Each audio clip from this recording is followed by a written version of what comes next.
dan pada jemaah yang masih ada di luar atau masih ada di perjalanan harap masuk. Selanjutnya yang bertindak sebagai imam dan khotib untuk Jumat kali ini yang terhormat Ustaz Dr. Iyad Suryadi MM.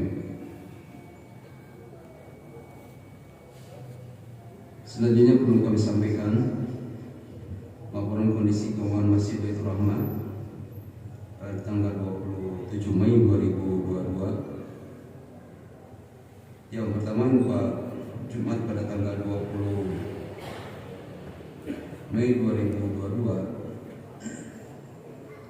sebesar Rp3.310.000. Kemudian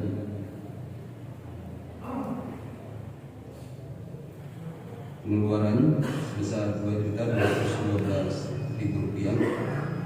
Jadi jumlah pemasukan Rp4.870.000. Jadi saldo sampai saat sekarang ini tercatat sebesar itu. ملائكته يصلون على النبي يا أيها الذين آمنوا صلوا عليه وسلموا تسليما يا معاشر المسلمين وزمرة المؤمنين رحمكم الله روي عن أبي هريرة رضي الله عنه أنه قال النبي صلى الله عليه وسلم إذا قلت لصاحبك يوم الجمعة أنصت والإمام يخطب فقد لغوت ومن لغو فلا جمعة له أنصتوا واسمعوا وأطيعوا جامعة رحمكم الله أنصتوا لا إله إلا الله محمد رسول الله صلى الله عليه وسلم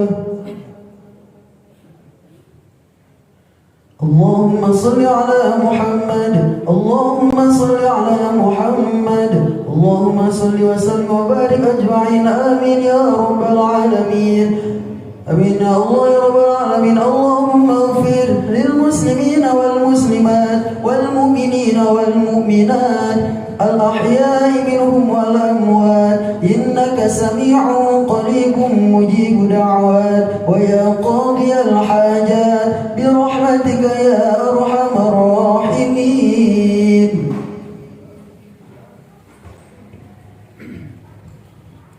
Assalamualaikum warahmatullahi wabarakatuh.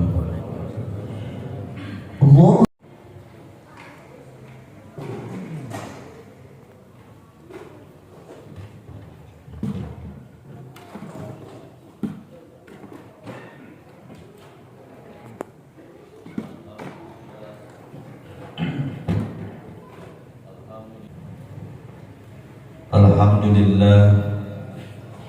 Alhamdulillahillazi arsala rasulahu bil huda wa dinil haq liyudhhirahu ala dhanni kullihi walau karihal musyrikun. Asyhadu an la ilaha illallah wahdahu la syarikalah wa asyhadu anna Muhammadan abduhu wa rasuluh. Allahumma salli wa sallim ala Muhammadin wa ala alihi wa ashabihi ajma'in amma ba'd. Fa ya ayuhan nas ittaqullaha haqqa tuqatih wa la tamutunna illa wa antum muslimun. A'udzu billahi minasy syaithanir rajim. Bismillahirrahmanirrahim. Wa minan nasi man yaqulu amanna billahi wa bil yawmil akhir wa ma hum bimu'minin. Yukhadi'una Allaha wal ladzina amanu wa ma yakhda'una illa anfusahum wa ma yash'urun. Fi qulubihim maradun fazadahumullahu marada wa lahum adzabun alimun bima kanu yakdzibun. Shadaqallahul azim. Qala fi ayatin ukhra ya ayuhan nabiyyu jahidil kufar wal munafiqina waghlud alaihim. Al-ayat. Hadirin sidang Jum'ah rahimakumullah. Alhamdulillah pada hari ini hari Jum'ah yang mana sebagian sahabat dan para ulama hari Jumat adalah salah satu dari sekian hari tentunya yang memiliki kemuliaan tersendiri, dan tentunya mudah-mudahan ketika hari memiliki kemuliaan sendiri, kita di dalamnya termasuk hamba Allah yang selalu mendapatkan kemuliaan. Amin ya Allah ya Rabbal Alamin. Hadirin sidang Jum'ah rahimakumullah.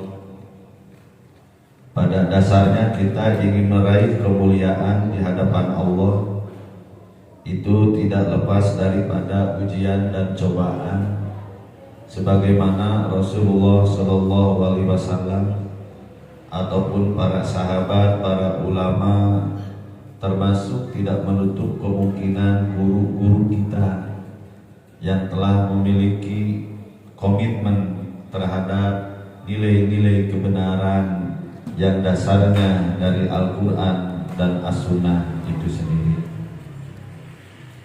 Karena tidak semua orang yang mengaku dirinya Islam begitu, dia menyadari terhadap nilai-nilai apa yang ada di dalam Al-Quran dan As-Sunnah.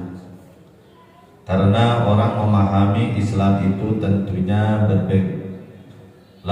memiliki latar belakang yang berbeda. Yang pertama, bisa saja karena orang tuanya Islam, anak cucunya pun juga jadi Islam. Bisa saja terjadi karena lingkungannya, ataupun karena pendidikan, ataupun di dalamnya termasuk berdasarkan daripada keyakinan itu sendiri. Maka Allah berfirman dalam Al-Quran, ya ayyuhallazina amanu dkhulu fisilmi kafah. Jadi iman itu merupakan pondasi awal ketika seseorang menjadi seorang muslim. Maka tidak sedikit orang yang mengaku Islam tetapi perilakunya justru kadang-kadang lebih daripada orang kafir memusuhi Islam. Kenapa terjadi seperti itu? Karena dia tidak paham apa yang dimaksud dengan Islam. Dan mereka tidak paham, memahami Islam tidak berangkat daripada keyakinan. Keyakinan pun juga tidak muncul kalau kita tidak yakin terhadap makna nilai syahadatnya itu sendiri. Maka dalam firman Allah, fa'lam annahu la ilaha illallah. Dan itu merupakan kata kunci membangun kesadaran manusia yang utuh terhadap aturan Allah dan Rasulnya. Kalau kita tidak paham terhadap Allah dan aturan Allah, tidak paham terhadap apa yang dibawa oleh Rasulullah, ya mohon maaf, tentunya lahirlah generasi munafik. Jangankan sekarang, ketika zaman Rasulullah pun juga banyak munafik. Bahkan suatu ketika Rasulullah ketika habis berperang, kata Rasulullah, janganlah dibagikan itu yang namanya barang rampasannya. Akhirnya di situ ada seorang tokoh munafik dan dia hafal Al-Quran dan banyak pengikutnya. Akhirnya dibagikan oleh Rasulullah. Nah, terjadilah di situ ada dua kubu yang mengikuti Rasulullah dan mengikuti dibagikannya ghanimah. Oleh Nabi ditegur, kenapa Anda itu membagikan tanpa perintahku? Jawabannya, ini tergantung urusan saya. Maka saat itu Umar bin Khattab melihat kepada orang itu karena Rasulullah sambil dipegang sorbannya. Maka dalam satu hikayat sampai lecet lehernya. Kata Umar bin Khattab, ya Rasulullah, izinkanlah aku akan tebas kepala orang itu. Kata Nabi, jangan. Kata Nabi, jangan.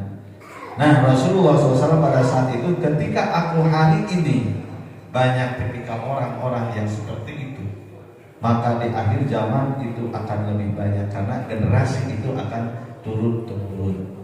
Oleh karena itu, orang-orang munafik di dalam Al-Quran paling banyak dibicarakan daripada orang yang termasuk orang yang beriman.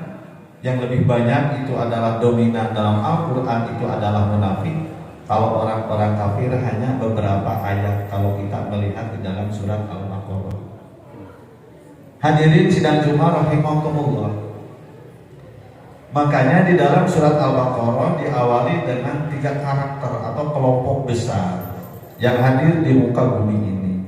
Yang pertama orang yang beriman, dan yang kedua adalah orang yang kafir, dan yang ketiga orang munafik. Nah, orang munafik Allah menjelaskan di dalam Al-Quran, salah satu karakternya itu wa minan nasi may yaqulu amanna billahi wa bil yaumil akhir wa ma hum bimu'minin. Wa minan nasi, dan ada di antara sebagian manusia yaqulu amanna billah, nyarios abdi teh iman ka Allah. Saya paham terhadap Al-Quran, saya paham terhadap As-Sunnah, bahkan hafal 1 ayat 2 ayat. Hafalnya hanyalah di pikirannya, hafalnya hanyalah di lisannya, tidak menembus terhadap hatinya.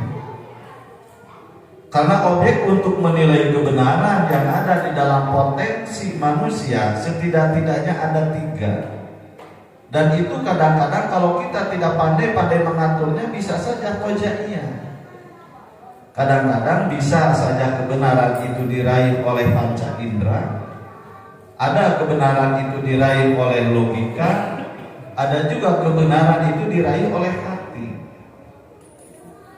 Ketika logika dengan indera pun juga suatu saat kadang-kadang tidak sinkron. Menurut panca indera, salah satunya mata misalnya, kau lihat gunung, kelihatannya oleh mata itu indah luar biasa, tetapi logika ya memang indah, tetapi perjalanan dari Riung Bandung atau dari masjid ini menuju Gunung Tangkuban Perahu itulah lama. Tentunya ongkosnya berapa, apalagi macet, komodai jeung jalan kaki gitu. Tapi kan kalau mata melihatnya indah, apalagi ditatap dari kejauhan. Jadi ketika melihat suatu objek itu penilaiannya dengan logika dan akal, di dalam akal dengan indera di dalam jiwa kita pun juga kadang-kadang kalau kita tidak pandai-pandai mengaturnya ada satu kesimpulan yang berbeda. Yang ketiga dengan hati, apalagi hati itu tidak kenal keluar daripada dimensi ruang dan waktu. Oleh karena itu maka agama menekankan yang pertama, iman itu tasdikun bil qalbi, membenarkan dengan hati, bukan membenarkan dengan lisan. Membenarkan dengan indera kita, tasdikun bil qalbi bima jaa bihin Nabi sallallahu alaihi wasallam. Karena membenarkan dengan lisan bisa saja ketika bersyahadat orang itu memiliki predikatnya jadi munafik, tidak menjadi mukmin yang hakiki. Makanya lahirlah karakter-karakter munafik itu, salah satunya wa minan nasi may yaqulu amanna billah, bahkan mengklaim dia itu orang yang paling iman kepada Allah, wa bil yaumil akhir, dan kepada hari akhir. Padahal kata Allah wa ma hum bimu'minin, termasuk mereka itu kata Allah bukanlah golongan orang As-Sunnah, karena dijanjikan oleh Rasulullah, kami tinggalkan 2 pusaka, yaitu Al-Quran dan As-Sunnah. Selama manusia memegang Al-Quran dan As-Sunnah secara utuh, maka tidak akan tertipu dengan tipuan orang-orang munafik yang berkeliaran di muka bumi ini. Hadirin sidang Jumat rahimakumullah, mudah-mudahan kita sebagai hamba Allah yang beriman dan bertakwa, yang hadir pada saat ini melaksanakan